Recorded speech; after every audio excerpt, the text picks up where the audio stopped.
Public health dentistry YouTube ചാനലിലേക്ക് സ്വാഗതം. നിങ്ങളുടെ വിലയേറിയ സമയം കളയാതെ നമുക്ക് നേരെ വിഷയത്തിലേക്ക് കടക്കാം. ഇന്ന് നമ്മൾ ജനറൽ എപ്പിഡെമിയോളജി എന്ന വിഷയത്തെക്കുറിച്ചാണ് സംസാരിക്കാൻ പോകുന്നത്. ഒരു ഡെന്റൽ വിദ്യാർത്ഥി എന്ന നിലയിൽ യൂണിവേഴ്സിറ്റി പരീക്ഷയ്ക്ക് തയ്യാറെടുക്കുമ്പോൾ ഈ വിഷയം കുറച്ചധികം തലവേദന തരാറുണ്ടെന്ന് എനിക്കറിയാം. കുറേ നിർവചനങ്ങള്, പേരുകള്, പിന്നെ കുറേ കണക്കുകള്. അതെ, ആകെ ഒരു ആശയക്കുഴപ്പമാണ് അല്ലേ? പക്ഷെ പേടിക്കണ്ട, ഇന്ന് നമ്മൾ ഈ വിഷയം ഒരു പാഠം പഠിക്കുന്നത് പോലെയല്ല, മറിച്ച് ഒരു കുറ്റാന്വേഷണ കഥ കേൾക്കുന്നത് പോലെയാണ് മനസ്സിലാക്കാൻ പോകുന്നത്. അത് നല്ലൊരു ഐഡിയ ആണ്. നമ്മൾ എപ്പിഡെമിയോളജിയുടെ നിർവചനം, അതിന്റെ പിന്നിലെ കഥകൾ, ലക്ഷ്യങ്ങൾ, നിയമങ്ങൾ, പിന്നെ കണക്കെടുക്കാനുള്ള ചില ടൂൾസ്, അതായത് റേറ്റ്, റേഷ്യോ, പ്രപ്പോർഷൻ എന്നിവയെക്കുറിച്ചെല്ലാം സംസാരിക്കും. ശരി. രോഗി ഒരാളല്ല, ഒരു സമൂഹം മുഴുവനാണ്. വളരെ ശരിയാണ്. ഇതിനെ പൊതുജനാരോഗ്യ രംഗത്തെ ഒരു ഡിറ്റക്റ്റീവ് ഏജൻസി എന്ന് തന്നെ വിളിക്കാം. ഒരു രോഗം എവിടെ, എപ്പോൾ, ആർക്ക്, എങ്ങനെയൊക്കെ വരുന്നു എന്ന് കണ്ടെത്താനുള്ള ഒരു ശാസ്ത്രീയ മാർഗമാണിത്. ഒരു ഡിറ്റക്റ്റീവ് ഏജൻസി? അതെ. നമ്മൾ കുറ്റാന്വേഷണ കഥകളിൽ കാണുന്നതുപോലെ തെളിവുകൾ ശേഖരിച്ച് പാറ്റേണുകൾ കണ്ടെത്തി യഥാർത്ഥ കുറ്റവാളിയെ, അതായത് രോഗകാരണത്തെ കണ്ടുപിടിക്കുന്നു. ഇത് വെറും അസുഖങ്ങളെക്കുറിച്ചല്ല, ആരോഗ്യം, അപകടങ്ങൾ, വൈകല്യങ്ങൾ തുടങ്ങി ആരോഗ്യവുമായി ബന്ധപ്പെട്ട എല്ലാ കാര്യങ്ങളെയും കുറിച്ചുള്ള പഠനമാണ്. ഈ ഡിറ്റക്റ്റീവ് എന്ന ആശയം കൊള്ളാം. അപ്പോൾ നമുക്ക് ഈ വാക്കിന്റെ അർത്ഥത്തിൽ നിന്ന് തന്നെ തുടങ്ങാം. എപ്പിഡെമിയോളജി എന്ന പേര് കേൾക്കുമ്പോൾ തന്നെ എന്തോ വലുതാണെന്ന് തോന്നും. അതെ, പക്ഷേ ഇത് വളരെ ലളിതമായ 3 ഗ്രീക്ക് വാക്കുകളിൽ നിന്നാണ് വരുന്നത്. എപ്പി എന്നാൽ മുകളിൽ അല്ലെങ്കിൽ അപ്പോൺ. ഡെമോസ് എന്നാൽ ജനങ്ങൾ, ലോഗോസ് എന്നാൽ പഠനം. ഓക്കെ. അപ്പോൾ ചുരുക്കി പറഞ്ഞാൽ ജനങ്ങളുടെ ഇടയിൽ എന്ത് സംഭവിക്കുന്നു എന്നതിനെക്കുറിച്ചുള്ള പഠനം. അത്രയുള്ളൂ. സിമ്പിൾ. ഇതിനെ പൊതുജനാരോഗ്യത്തിന്റെ ഒരു CCTV ക്യാമറയായി സങ്കല്പിക്കാം. അതൊരു സമൂഹം മുഴുവനെ നിരീക്ഷിക്കുന്നു, രോഗങ്ങളുടെ പാറ്റേണുകൾ കണ്ടെത്തുന്നു, വലിയ പ്രശ്നങ്ങൾ ഉണ്ടാകുന്നതിനു മുമ്പ് അത് തടയാൻ സഹായിക്കുന്നു. ഓക്കെ, അപ്പോൾ ജനങ്ങളുടെ മുകളിലുള്ള പഠനം. പക്ഷെ ഇതിന്റെ നിർവചനം കാലത്തനുസരിച്ച് മാറിയിട്ടുണ്ടാകുമല്ലോ അല്ലേ? തുടക്കത്തിൽ ഇത് ഇന്നത്തെ പോലെ ഇത്ര വിശാലമായ ഒരു വിഷയമായിരുന്നിരിക്കില്ല. തീർച്ചയായും. തുടക്കത്തിൽ, അതായത് 1873-ൽ പാർക്കിൻ ഇതിനെ നിർവചിച്ചത് പകർച്ചവ്യാധികളെ, അതായത് എപ്പിഡെമിക്സിനെ കുറിച്ചുള്ള പഠനമെന്നായിരുന്നു. അന്ന് കോളറയും പ്ലേഗുമൊക്കെ ആയിരുന്നല്ലോ പ്രധാന പ്രശ്നം. അതെ, അവരായിരുന്നു പ്രധാന വില്ലന്മാർ. എന്നാൽ പിന്നീട് 1960-ൽ മാക്മഹോൺ കുറച്ചുകൂടി വിശാലമായൊരു നിർവചനം നൽകി. മനുഷ്യരിലെ രോഗങ്ങളുടെ വ്യാപനത്തെയും നിർണായക ഘടകങ്ങളെയും കുറിച്ചുള്ള പഠനം. ഡിസ്ട്രിബ്യൂഷൻ, ഡിറ്റർമിനൻസ്, ഈ വാക്കുകൾ എപ്പോഴും കേൾക്കുന്നതാണ്. അതൊന്ന് ലളിതമായി പറയാമോ? പറയാം. ഡിസ്ട്രിബ്യൂഷൻ എന്നാൽ രോഗം എവിടെ, ആർക്ക്, എപ്പോൾ വരുന്നു എന്നതിനെക്കുറിച്ചുള്ള വിവരണമാണ്. ഓക്കേ. ഉദാഹരണത്തിന്, മലബാർ മേഖലയിലെ പുരുഷന്മാരിൽ കഴിഞ്ഞ 5 വർഷമായി ഓറൽ ക്യാൻസർ കൂടി വരുന്നു. ഇത് ഡിസ്ട്രിബ്യൂഷനാണ്. ഡിറ്റർമിനൻസ് എന്നാൽ എന്തുകൊണ്ട് എന്ന ചോദ്യത്തിനുള്ള ഉത്തരമാണ്. എന്തുകൊണ്ടാണ് ഓറൽ ക്യാൻസർ കൂടുന്നത്? പുകയിലയുടെ ഉപയോഗം കൊണ്ടാണോ? ഭക്ഷണശീലം കൊണ്ടാണോ? ഇതാണ് ഡിറ്റർമിനൻസ്. അപ്പോൾ distribution what, who, where, when എന്നൊക്കെ പറയുമ്പോൾ ഡിറ്റർമിനൻസ് വൈ, ഹൗ എന്ന് പറയുന്നു. വളരെ വ്യക്തമായി. അപ്പോൾ ഇന്ന് നമ്മൾ ഉപയോഗിക്കുന്ന നിർവചനം ഏതാണ്? ഇന്ന് ഏറ്റവും കൂടുതൽ അംഗീകരിക്കപ്പെട്ടിട്ടുള്ളത് 1988-ൽ ജോൺ എം ലാസ്റ്റ് നൽകിയ നിർവചനമാണ്. അത് കുറച്ചുകൂടി വലുതാണ്, പക്ഷെ വളരെ പ്രധാനപ്പെട്ടതാണ്. എന്താണത്? നിർദ്ദിഷ്ട ജനവിഭാഗങ്ങളില് ആരോഗ്യ സംബന്ധമായ അവസ്ഥകളുടെയോ സംഭവങ്ങളുടെയോ വ്യാപനത്തെയും, ഡിസ്ട്രിബ്യൂഷൻ, നിർണായക ഘടകങ്ങളെയും, ഡിറ്റർമിനൻസ് കുറിച്ചുള്ള പഠനവും. ഓക്കേ, അതുവരെ നേരത്തെ പറഞ്ഞതുപോലെ. അതെ, പക്ഷെ ഒരു പ്രധാനപ്പെട്ട ഭാഗം കൂടിയുണ്ട്. ആരോഗ്യ പ്രശ്നങ്ങൾ നിയന്ത്രിക്കുന്നതിന് ഈ പഠനത്തിന്റെ പ്രയോഗവും, ആപ്ലിക്കേഷൻ. അപ്പോൾ ഇതിലൊരു വാക്കുകൂടി അധികം വന്നു, ആപ്ലിക്കേഷൻ. അതെ. അതായത് രോഗം മാത്രമല്ല, മൊത്തത്തിലുള്ള ആരോഗ്യത്തെക്കുറിച്ച് പഠിക്കുക, കാരണങ്ങൾ കണ്ടെത്തുക, എന്നിട്ട് ആ അറിവ് വെറുതെ പുസ്തകത്തിൽ വെക്കാതെ അതുപയോഗിച്ച് പ്രശ്നങ്ങൾ പരിഹരിക്കാൻ ശ്രമിക്കുക. അതാണല്ലോ പ്രധാനം. എക്സാക്ട്ലി. അതാണ് ഈ നിർവചനത്തെ ഏറ്റവും മികച്ചതാക്കുന്നത്. അറിവ് പ്രവൃത്തിയിലേക്ക് മാറ്റുന്നു. ഈ CCTV ക്യാമറ എന്ന ആശയം കൊള്ളാം. പക്ഷേ ഈ ക്യാമറ കണ്ടുപിടിച്ചതാരാണ്? ആരായിരുന്നു ഈ രംഗത്തെ ആദ്യത്തെ ഡിറ്റക്റ്റീവുകൾ. എല്ലാ കുറ്റാന്വേഷണ ശാസ്ത്രത്തിനും അതിൻ്റേതായ തുടക്കക്കാരുണ്ടല്ലോ. എപ്പിഡമിയോളജിയിലെ ആദ്യത്തെ ഡിറ്റക്റ്റീവായി കണക്കാക്കപ്പെടുന്നത് ഹിപ്പോക്രാറ്റസ് ആണ്. ഹിപ്പോക്രാറ്റസ്? അതെ, ഏകദേശം 2400 വർഷങ്ങൾക്ക് മുൻപ് അദ്ദേഹം പറഞ്ഞു, രോഗങ്ങൾ ദൈവകോപം കൊണ്ടോ പിശാചുബാധ കൊണ്ടോ അല്ല വരുന്നത്, അവയ്ക്ക് പ്രകൃതിപരമായ കാരണങ്ങളുണ്ട്. ശരിയാണ്. നമ്മുടെ പരിസ്ഥിതി, കാലാവസ്ഥ, കുടിക്കുന്ന വെള്ളം, കഴിക്കുന്ന ഭക്ഷണം, നമ്മുടെ ശീലങ്ങൾ, ഇതെല്ലാമാണ് രോഗങ്ങളെ ഉണ്ടാക്കുന്നതെന്ന് ആദ്യമായി പറഞ്ഞത് അദ്ദേഹമാണ്. അപ്പോ അന്ധവിശ്വാസങ്ങളിൽ നിന്ന് മാറി തെളിവുകളിലേക്ക് നോക്കാൻ ആദ്യമായി പറഞ്ഞാൾ. അതെ, പക്ഷേ എപ്പിഡമിയോളജിയുടെ യഥാർത്ഥ ഷെർലക് ഹോംസ് എന്നറിയപ്പെടുന്നത് ജോൺ സ്നോ എന്നൊരു ഡോക്ടറാണ്. അദ്ദേഹത്തിന്റെ കഥ വളരെ രസകരമാണ്. കേൾക്കട്ടെ. 1854 ലണ്ടനിൽ കോളറ പടർന്നു പിടിക്കുകയാണ്. ആളുകൾ പേടിച്ചു വിറച്ചിരിക്കുന്നു. അന്ന് ഭൂരിഭാഗം ഡോക്ടർമാരും ജനങ്ങളും വിശ്വസിച്ചിരുന്നത് മയാസ്മ തിയറി എന്ന ആശയത്തിലാണ്. അതായത്, ചീത്തവായു ശ്വസിക്കുന്നതിലൂടെയാണ് കോളറ പോലുള്ള രോഗങ്ങൾ പടരുന്നതെന്ന്. അപ്പൊ ആളുകളൊക്കെ വിശ്വസിച്ചിരുന്നത് വായുവിലാണ് പ്രശ്നമെന്നാണോ? അപ്പൊ സ്നോയ്ക്ക് എങ്ങനെയാണ് വെള്ളത്തിലാണ് പ്രശ്നമെന്ന് തോന്നിയത്? അവിടെയാണ് സ്നോ എന്ന ഡിറ്റക്റ്റീവിന്റെ കഴിവ്. അദ്ദേഹം ഈ ചീത്തവായു സിദ്ധാന്തത്തിൽ വിശ്വസിച്ചില്ല. അദ്ദേഹം ഒരു കുറ്റാന്വേഷകനെ പോലെ തെളിവുകൾ ശേഖരിക്കാൻ തുടങ്ങി. കോളറ ബാധിച്ച് മരിച്ചവരുടെ വീടുകൾ അദ്ദേഹം ലണ്ടന്റെ ഒരു മാപ്പിൽ കൃത്യമായി അടയാളപ്പെടുത്തി. അപ്പോൾ ഒരു കാര്യം വ്യക്തമായി: മിക്ക മരണങ്ങളും നടന്നിരിക്കുന്നത് ബ്രോഡ് സ്ട്രീറ്റ് എന്ന സ്ഥലത്തെ ഒരു പ്രത്യേക പമ്പിനു ചുറ്റുമുള്ള വീടുകളിലാണ്. ഇതൊരു സിനിമ കാണുന്ന പോലെയുണ്ടല്ലോ. തീർന്നില്ല. അദ്ദേഹം കുറച്ചുകൂടി ആഴത്തിൽ അന്വേഷിച്ചു. ആ പമ്പിൽ നിന്ന് വെള്ളം കുടിക്കാത്ത, പക്ഷേ ആ പ്രദേശത്ത് താമസിക്കുന്ന ആളുകൾക്ക് രോഗം വരുന്നില്ലെന്ന് അദ്ദേഹം കണ്ടെത്തി. ശരിക്കും? ഉദാഹരണത്തിന്, അവിടെ ഒരു ബ്രൂവറി ഉണ്ടായിരുന്നു. അവിടുത്തെ തൊഴിലാളികൾ വെള്ളത്തിന് പകരം ബിയറാണ് കുടിച്ചിരുന്നത്. അവർക്ക് ആർക്കും കോളറ വന്നില്ല. കൊള്ളാം. നേരെ മറിച്ച് ദൂരെ താമസിക്കുന്ന, പക്ഷേ ബ്രോഡ് സ്ട്രീറ്റ് പമ്പിലെ വെള്ളം ഇഷ്ടമായതുകൊണ്ട് അത് വരുത്തി കുടിച്ചിരുന്ന ഒരു സ്ത്രീയും കോളറ വന്ന് മരിച്ചു. അപ്പോ എല്ലാ തെളിവുകളും വിരൽ ചൂണ്ടുന്നത് ആ പമ്പിലേക്കാണ്. അതെ. അണുക്കളെപ്പറ്റി ലോകം അറിയുന്നതിനും വർഷങ്ങൾക്ക് മുൻപായിരുന്നു ഇതെന്ന് ഓർക്കണം. ശരിയാണ്. സ്നോ തന്റെ കണ്ടെത്തലുകളുമായി അധികാരികളെ സമീപിച്ചു. ആ പമ്പിന്റെ കൈപ്പിടി ഊരിമാറ്റാൻ ആവശ്യപ്പെട്ടു. ആദ്യം അവർക്ക് സംശയമുണ്ടായിരുന്നെങ്കിലും അദ്ദേഹത്തിന്റെ നിർബന്ധത്തിന് വഴങ്ങി അവരത് ചെയ്തു. എന്നിട്ട് അതോടെ കോളറ പടരുന്നത് അത്ഭുതകരമായി നിന്നു. ഡേറ്റയും യുക്തിയും ഉപയോഗിച്ച് നടത്തിയ ലോകത്തിലെ ആദ്യത്തെ ക്ലാസിക് എപ്പിഡമിയോളജിക്കൽ പഠനമായിരുന്നു അത്. ഗംഭീരം. വെറും നിരീക്ഷണം വെച്ചൊരു നാടിനെ രക്ഷിച്ചു. ഇതേപോലത്തെ ഡിറ്റക്റ്റീവ് വർക്ക് നമ്മുടെ ഡെന്റിസ്റ്റിലും ഉണ്ടായിട്ടുണ്ടോ? തീർച്ചയായും. 1837 എഡ്വിൻ സോണ്ടേഴ്സ് ഫാക്ടറിയിൽ ജോലി ചെയ്യുന്ന കുട്ടികളുടെ പല്ലുകളുടെ വളർച്ചയെക്കുറിച്ച് ഒരു പഠനം നടത്തി. ഇത് പിന്നീട് ഫാക്ടറികളിലെ ബാലവേല നിയന്ത്രിക്കുന്ന നിയമങ്ങൾ കൊണ്ടുവരാൻ സഹായിച്ചു. അതുപോലെ കുടിവെള്ളത്തിൽ ശരിയായ അളവിൽ ഫ്ലൂറൈഡ് ചേർക്കുന്നത് പല്ലിലെ പോട്, അതായത് ഡെന്റൽ കാരീസ്, കുറയ്ക്കുമെന്ന കണ്ടെത്തൽ ഒരു വലിയ പൊതുജനാരോഗ്യ വിജയമായിരുന്നു. അതും ഒരു നിരീക്ഷണത്തിൽ നിന്നാണല്ലോ തുടങ്ങിയത്. അതെ. ഒരു പ്രദേശത്തെ ആളുകൾക്ക് പല്ലിൽ ഒരുതരം കറയുണ്ടെങ്കിലും പോട് വളരെ കുറവാണെന്ന നിരീക്ഷണത്തിൽ നിന്നാണ് ആ അന്വേഷണം തുടങ്ങിയത്. പുകവലിയുടെ കാര്യമോ? അതും ഇതുപോലൊരു പഠനത്തിലൂടെയല്ലേ കണ്ടെത്തിയത്? തീർച്ചയായും. 1951 ഡോൾ ആൻഡ് ഹിൽ നടത്തിയ പഠനം ഒരു നാഴികക്കല്ലായിരുന്നു. എന്തായിരുന്നു കണ്ടെത്തൽ? പുകവലിക്കുന്നവരിൽ ശ്വാസകോശാർബുദത്തിനുള്ള സാധ്യത പുകവലിക്കാത്തവരെ അപേക്ഷിച്ച് 22.4 മടങ്ങ് കൂടുതലാണെന്ന് ആ പഠനം തെളിയിച്ചു. 22 മടങ്ങ്? അതെ. ആ പഠനം പൊതുജനാരോഗ്യത്തിന്റെ ഗതി തന്നെ മാറ്റിമറിച്ചു. അതുവരെ ഗ്ലാമറായി കണ്ടിരുന്ന പുകവലി ശാസ്ത്രീയമായി തെളിയിക്കപ്പെട്ട ഒരു കൊലയാളിയായി മാറി. ഇന്ന് സിഗരറ്റ് പാക്കറ്റുകളിൽ കാണുന്ന മുന്നറിയിപ്പുകളുടെയും പരസ്യനിയന്ത്രണങ്ങളുടെയും എല്ലാം തുടക്കം അവിടെ നിന്നായിരുന്നു.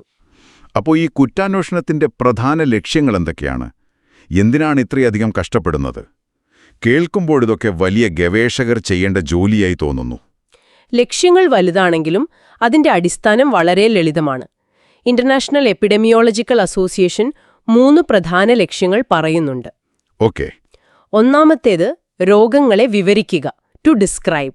അതായത് നേരത്തെ പറഞ്ഞതുപോലെ എവിടെ, ആർക്ക്, എപ്പോൾ രോഗം വരുന്നുവെന്ന് കൃത്യമായി പറയുക. ഉദാഹരണത്തിന്, കേരളത്തിലെ സ്കൂൾ കുട്ടികളിൽ എത്ര ശതമാനം പേർക്ക് ദന്തക്ഷയമുണ്ടെന്ന് കണ്ടെത്തുന്നതുപോലെ. ഇതൊരു അടിസ്ഥാന വിവരമാണ്. ശരി, വിവരം കിട്ടി. എന്നിട്ടോ?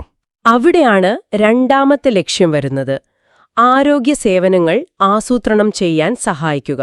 To plan health services. ഈ വിവരം വെച്ചിട്ട് സർക്കാരിനും ആരോഗ്യ പ്രവർത്തകർക്കും എവിടെയാണ് കൂടുതൽ ശ്രദ്ധ വേണ്ടതെന്ന് തീരുമാനിക്കാം. ആഹാ. ഒരു പ്രത്യേക ജില്ലയിലെ കുട്ടികൾക്കാണ് ദന്തക്ഷയം കൂടുതലെങ്കിൽ അവിടെ കൂടുതൽ സ്കൂൾ ഡെന്റൽ ക്യാമ്പുകൾ നടത്താം, ബോധവൽക്കരണ പരിപാടികൾ സംഘടിപ്പിക്കാം, എവിടെ ആശുപത്രി വേണം, എവിടെ സ്ക്രീനിംഗ് പ്രോഗ്രാമുകൾ വേണം എന്നൊക്കെ തീരുമാനിക്കാൻ ഈ ഡേറ്റ സഹായിക്കും. അപ്പോൾ മൂന്നാമത്തെ ലക്ഷ്യം കാരണം കണ്ടെത്തുക എന്നതായിരിക്കും, അല്ലേ? അതെ, മൂന്നാമത്തെയും ഏറ്റവും പ്രധാനപ്പെട്ടതുമായ ലക്ഷ്യം രോഗകാരണങ്ങൾ കണ്ടെത്തുക. To find causes. എന്തുകൊണ്ട് രോഗം വരുന്നു എന്ന്. അതെ, എന്തുകൊണ്ടാണ് ഒരു പ്രത്യേക വിഭാഗത്തിന് രോഗം കൂടുതൽ വരുന്നത്? അത് അവരുടെ ജീവിതശൈലി കൊണ്ടാണോ, ഭക്ഷണരീതി കൊണ്ടാണോ, അവർ ജോലി ചെയ്യുന്ന സാഹചര്യം കൊണ്ടാണോ, അതോ ജനിതകപരമായ കാരണങ്ങൾ കൊണ്ടാണോ? കാരണം കണ്ടെത്തിയാൽ മാത്രമേ നമുക്ക് രോഗം വരാതെ തടയാൻ കഴിയൂ. വരുമല്ലോ. തീർച്ചയായും. അതിനെ നമ്മൾ എപ്പിഡമിയോളജിയുടെ തത്വങ്ങൾ, പ്രിൻസിപ്പിൾസ് എന്ന് പറയും. പ്രധാനമായി 4 നിയമങ്ങളുണ്ട്. എന്തൊക്കെയാണവ? 1. കൃത്യമായ നിരീക്ഷണം, എക്സാക്റ്റ് ഒബ്സർവേഷൻ.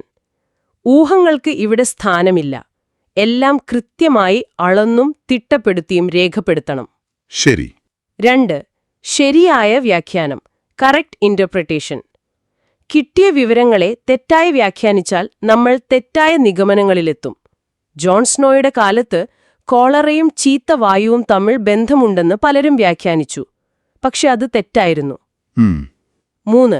യുക്തിസഹമായ വിശദീകരണം, റാഷണൽ എക്സ്പ്ലനേഷൻ. നമ്മുടെ കണ്ടെത്തലുകൾക്ക് ശാസ്ത്രീയമായ യുക്തിസഹമായ ഒരു വിശദീകരണം നൽകാൻ കഴിയണം. 4. ശാസ്ത്രീയമായ നിർമ്മാണം, സയന്റിഫിക് കൺസ്ട്രക്ഷൻ. അതായത് നമ്മുടെ പഠനം ശരിയായ രീതിശാസ്ത്രം ഉപയോഗിച്ച് വിദഗ്ധരുടെ അറിവോടെ രൂപകൽപ്പന ചെയ്യണം. തോന്നിയതുപോലെ ചെയ്യാൻ പറ്റില്ല. ശരി. അപ്പോൾ ഒരു കുറ്റാന്വേഷകന് ഭൂതക്കണ്ണാടിയും വിരലടയാള കിറ്റുമൊക്കെ പോലെ ഒരു എപ്പിഡമിയോളജിസ്റ്റിന്റെ കയ്യിലുള്ള പ്രധാന ടൂൾസ് എന്തൊക്കെയാണ്? നമ്മൾ അടുത്ത പ്രധാന ഭാഗത്തേക്ക് കടക്കുകയാണ്. പരീക്ഷയ്ക്ക് ഏറ്റവും കൂടുതൽ തലവേദന ഉണ്ടാക്കുന്ന ഭാഗമാണിത്. Rate, ratio, proportion. പേടിക്കേണ്ട, ഇത് പലപ്പോഴും ഫോർമുലകളായി പഠിക്കുന്നതുകൊണ്ടാണ് ആശയക്കുഴപ്പം വരുന്നത്. നമുക്കിത് ഒരു സ്കൂൾ ഡെന്റൽ ക്യാമ്പിന്റെ കഥയിലൂടെ പഠിക്കാം. ഈ 3 എണ്ണവും തമ്മിലുള്ള വ്യത്യാസം വളരെ ലളിതമായി മനസ്സിലാകും. അത് കൊള്ളാം. നമുക്ക് ആ ക്യാമ്പിലേക്ക് പോകാം. സങ്കൽപ്പിക്കുക, നമ്മളൊരു സ്കൂളിൽ ഡെന്റൽ ക്യാമ്പ് നടത്തുന്നു. അവിടെ ആകെ 500 കുട്ടികളുണ്ട്. ഓക്കെ, 500 കുട്ടികൾ. നമ്മളിന്ന് ഈ 500 പേരെയും പരിശോധിച്ചു. അപ്പോൾ 100 കുട്ടികൾക്ക് പല്ലിൽ പോട്, അതായത് ഡെന്റൽ കേരീസ് ഉണ്ടെന്ന് കണ്ടെത്തി. ഇവിടെ നമുക്ക് ആദ്യം പ്രൊപ്പോർഷൻ എന്താണെന്ന് നോക്കാം. പ്രൊപ്പോർഷൻ എന്നാൽ ഒരു മൊത്തത്തിന്റെ ഭാഗം, ഒരു വലിയ കേക്കിന്റെ ഒരു കഷ്ണം പോലെ. കേക്കിന്റെ കഷ്ണം. അതെ. ഇവിടെ ആകെ 500 കുട്ടികളിൽ 100 പേർക്ക് പോടുണ്ട്. അപ്പോൾ പോടുള്ള കുട്ടികളുടെ പ്രൊപ്പോർഷൻ 100 ഡിവൈഡഡ് ബൈ 500 = 0.2 ആണ്. ഇതിനെ ശതമാനത്തിൽ പറഞ്ഞാൽ 100 ഡിവൈഡഡ് ബൈ 500 × 100, അതായത് 20%. 20%. അപ്പോൾ നമ്മൾ പറയും ഈ സ്കൂളിലെ 20% കുട്ടികൾക്ക് ദന്തക്ഷയമുണ്ട്. ഇത് ആ സ്കൂളിലെ പ്രശ്നത്തിന്റെ ഒരു സ്നാപ്ഷോട്ടാണ്. ഇവിടെ ന്യൂമറേറ്റർ 100 ഡിനോമിനേറ്ററിന്റെ ഭാഗമാണെന്ന് ഓർക്കുക. ഓക്കെ, അത് ക്ലിയറായി. പ്രൊപ്പോർഷൻ എന്നാൽ മൊത്തം ജനസംഖ്യയുടെ എത്ര ശതമാനത്തിന് പ്രശ്നമുണ്ട് എന്ന് പറയുന്നു. ഇനി അടുത്ത ടൂൾ. അടുത്തതാണ് റേറ്റ്. ഇതാണ് ഏറ്റവും പ്രധാനപ്പെട്ട ടൂള്. റേറ്റ് ഒരു നിശ്ചിത സമയത്തിനുള്ളിൽ ഒരു സംഭവം എത്ര വേഗത്തിൽ സംഭവിക്കുന്നു എന്ന് കാണിക്കുന്നു. വേഗത. അതെ, ഇതിനെ ഒരു രോഗത്തിന്റെ സ്പീഡോമീറ്റർ എന്ന് വിളിക്കാം. ഇത് രോഗം വരാനുള്ള സാധ്യതയാണ്, റിസ്ക് എന്ന് സൂചിപ്പിക്കുന്നത്. ഓക്കെ, നമ്മുടെ ക്യാമ്പിലേക്ക് തിരികെ വരാം. ഈ 500 കുട്ടികളെ നമ്മൾ കഴിഞ്ഞ വർഷം ഇതേ സമയത്തും പരിശോധിച്ചിരുന്നു എന്ന് കരുതുക. അന്ന് പോടില്ലാതിരുന്ന 400 കുട്ടികളുണ്ടായിരുന്നു. ശരി. ഈ വർഷം നമ്മൾ അവരെ വീണ്ടും പരിശോധിച്ചപ്പോൾ ആ 400 പേരിൽ 40 പേർക്ക് പുതിയതായി പോടുണ്ടായി. ഇതാണ് ഒരു വർഷത്തെ ഇൻസിഡൻസ് റേറ്റ്. പുതിയ കേസുകൾ. അതെ, അതായത് ഒരു നിശ്ചിത സമയത്തിനുള്ളിൽ ഒരു വർഷം രോഗം വരാൻ സാധ്യതയുണ്ടായിരുന്ന ജനസംഖ്യയിൽ 400 കുട്ടികൾ. എത്ര പുതിയ കേസുകൾ? 40 ഉണ്ടായി എന്നതിന്റെ അളവ്. 40/400 × 1000 = 100 per 1000 per year. അതായത് ഓരോ 1000 കുട്ടികളിലും ഒരു വർഷം 100 പേർക്ക് പുതിയതായി പോടുവരുന്നു. കൃത്യം. കൊള്ളാം. അപ്പോൾ പ്രൊപ്പോർഷൻ ഇപ്പോഴത്തെ അവസ്ഥയുടെ ഒരു ഫോട്ടോയാണെങ്കിൽ റേറ്റ് ഒരു വീഡിയോ പോലെയാണ്. അത് രോഗം വരുന്നതിന്റെ സ്പീഡ് കാണിക്കുന്നു, അല്ലേ? Perfect analogy. അതുതന്നെ. റേറ്റ് എപ്പോഴും ഒരു സമയഘടകം, ടൈം ഫാക്ടർ ഉൾക്കൊള്ളുന്നു. അതുകൊണ്ടാണ് അതിനെ സ്പീഡോമീറ്റർ എന്ന് വിളിക്കുന്നത്. ഫുഡ് റേറ്റുകൾ, അതായത് ഒരു ജനസംഖ്യയിലെ മൊത്തത്തിലുള്ള നിരക്ക്, ഇന്ത്യയിലെ മൊത്തം മരണനിരക്ക്. പിന്നെ സ്പെസിഫിക് റേറ്റുകൾ, ഒരു പ്രത്യേക വിഭാഗത്തിലോ രോഗത്തിലോ ഉള്ള നിരക്ക്. ഉദാഹരണത്തിന് 40 വയസ്സിന് മുകളിലുള്ള പുരുഷന്മാരിലെ ഓറൽ ക്യാൻസർ മരണനിരക്ക്. ശരി. ഇനി മൂന്നാമതൊരെണ്ണം കൂടിയുണ്ടല്ലോ. അതെ, ഇനിയൊരു പ്രധാനപ്പെട്ട ഇനമുണ്ട്, സ്റ്റാൻഡേർഡൈസ്ഡ് റേറ്റുകൾ. അതെന്താണ്? അതെപ്പോഴാണ് ഉപയോഗിക്കുന്നത്? പറയാം. ഇപ്പോൾ കേരളത്തിലെ മരണനിരക്കും ഉത്തർപ്രദേശിലെ മരണനിരക്കും തമ്മിൽ നേരിട്ട് താരതമ്യം ചെയ്യുന്നത് ശരിയല്ല. എന്തുകൊണ്ട്? കാരണം കേരളത്തിൽ പ്രായമായവരുടെ എണ്ണം വളരെ കൂടുതലാണ്. സ്വാഭാവികമായും മരണനിരക്കും കൂടുതലായിരിക്കും. ഇത് 2 ഓട്ടമത്സരങ്ങൾ പോലെയാണ്. ഒരാളെ കുന്നിൻ മുകളിലേക്കും മറ്റൊരാളെ നിരപ്പായ സ്ഥലത്തും ഓടാൻ വിട്ടിട്ട് ആരാണ് വേഗതയുള്ള ഓട്ടക്കാരനെന്ന് തീരുമാനിക്കുന്നത് പോലെയാകും. അത് ശരിയല്ലല്ലോ. അല്ല, അപ്പോ സ്റ്റാൻഡേർഡൈസേഷൻ എന്നാൽ ഈ കുന്ന് എന്ന ഘടകത്തെ, അതായത് പ്രായത്തിലുള്ള വ്യത്യാസത്തെ കണക്കിലൂടെ ഒഴിവാക്കി രണ്ടുപേരുടെയും യഥാർത്ഥ ഓട്ടത്തിന്റെ വേഗത താരതമ്യം ചെയ്യുന്നത് പോലെയാണ്. അങ്ങനെ ചെയ്യുമ്പോൾ മാത്രമേ നമുക്ക് ശരിയായ ഒരു താരതമ്യം സാധ്യമാകൂ. ഇപ്പോൾ ശരിക്കും വ്യക്തമായി. ഇനി ആ ലിസ്റ്റിലെ അവസാനത്തെ ആള്, റേഷ്യോ.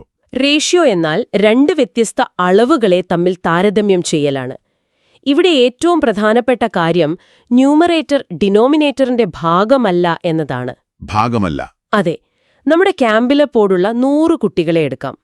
അതിൽ 60 പേർ ആൺകുട്ടികളും 40 പേർ പെൺകുട്ടികളുമാണ്. ശരി. ഇവിടെ നമ്മൾ 2 വ്യത്യസ്ത ഗ്രൂപ്പുകളെയാണ് താരതമ്യം ചെയ്യുന്നത്, ആൺകുട്ടികളും പെൺകുട്ടികളും.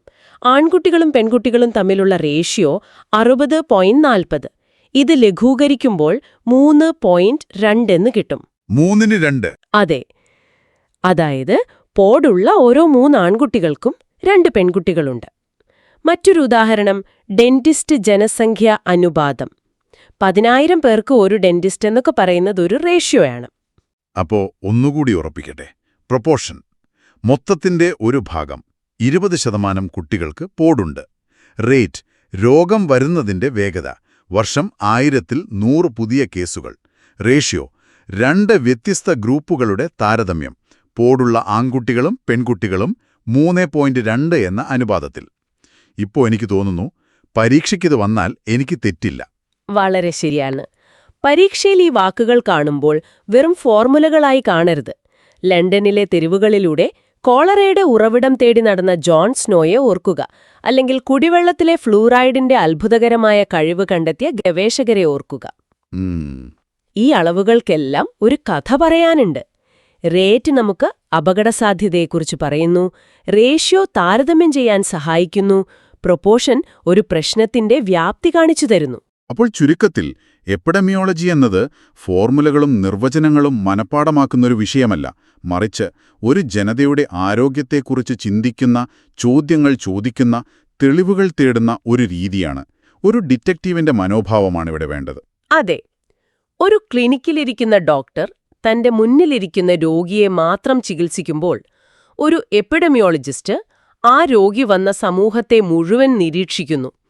എന്തുകൊണ്ടാണ് ആ സമൂഹത്തിൽ ആ രോഗം വന്നത് എന്ന് കണ്ടെത്താൻ ശ്രമിക്കുന്നു. നിങ്ങൾക്കായി ഒരു ചിന്ത പങ്കുവെച്ചുകൊണ്ട് അവസാനിപ്പിക്കാം. നാളെ നിങ്ങളൊരു ഡെന്റിസ്റ്റായി പ്രാക്ടീസ് ചെയ്യുമ്പോൾ നിങ്ങളുടെ ക്ലിനിക്കിൽ വരുന്ന രോഗികളിൽ ചില പാറ്റേണുകൾ ശ്രദ്ധിക്കാൻ തുടങ്ങിയാൽ, ഉദാഹരണത്തിന് ഒരു പ്രത്യേക പ്രദേശത്തു നിന്ന് വരുന്ന കുട്ടികൾക്ക് മാത്രം പല്ലിന് ഒരുതരം കറ കാണുന്നുണ്ടെങ്കിൽ, അല്ലെങ്കിൽ ഒരു പ്രത്യേക ഫാക്ടറിയിൽ ജോലി ചെയ്യുന്നവർക്ക് മോണരോഗം കൂടുതലായി കാണുന്നുണ്ടെങ്കിൽ, ഓർക്കുക, നിങ്ങളും ഒരു ഡിറ്റക്റ്റീവായി മാറുകയാണ്. നിങ്ങളുടെ ആദ്യത്തെ ക്ലൂ നിങ്ങൾ കണ്ടെത്തിക്കഴിഞ്ഞു. ആ അന്വേഷണം ചിലപ്പോൾ ഒരു പുതിയ കണ്ടെത്തലിലേക്ക് നയിച്ചേക്കാം. നിങ്ങളുടെ സ്വന്തം പ്രാക്ടീസിൽ ഈ തത്വങ്ങൾ എങ്ങനെ ഉപയോഗിക്കാം എന്ന് ചിന്തിച്ചു നോക്കൂ.